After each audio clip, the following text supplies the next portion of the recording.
पुढची एक ब्रेकिंग बातमी आहे। बोंधू अशोक खराच्या प्रकरणी चर्चेत आलेले आयजी दत्तात्रय कराळे यांची बदली करण्यात आली आहे। प्रवीण पडवळ यांची दत्तात्रय कराळे यांच्या जागी आता नव्याने नियुक्ती होती आहे। अशोक खराच्या प्रकरणामध्ये आणि इगतपुरी कॉल सेंटरसह 400 कोटी रुपयांच्या कंटेनरच्या प्रकरणामध्ये दत्तात्रय कराळे यांचं नाव चर्चेत आलेलं होतं आणि त्यांची आता बदली झालेली आहे।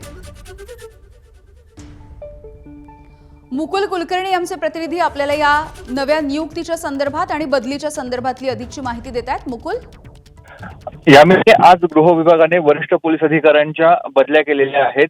त्यामध्ये जे नाव सर्वांच्या तोंडी आहे ते नाशिकचे पोलीस महानिरीक्षक दत्ता कराळे यांचं आहे।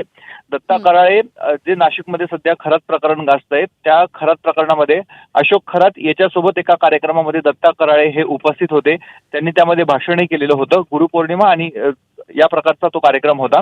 या संदर्भातला व्हिडिओ सोशल मीडियावर व्हायरल झालेला होता। सामाजिक कार्यकर्ते अंजली दमनिया यांनी देखील याबाबत आक्षेप घेतला होता आणि आवाज उठवला होता। त्यामुळेच दत्तात्रय कराळे हे चर्चेमध्ये आलेले होते आणि आज ज्या वरिष्ठ पोलीस अधिकाऱ्यांच्या बदली झालेल्या आहेत त्यामध्ये दत्ता कराळे यांचं देखील नाव आहे। त्यामुळे या कारणामुळे त्यांची बदली झाली आहे का अशी शंका देखील आता उपस्थित होऊ लागली आहे। बरं मुकुल, धन्यवाद सविस्तर माहितीसाठी।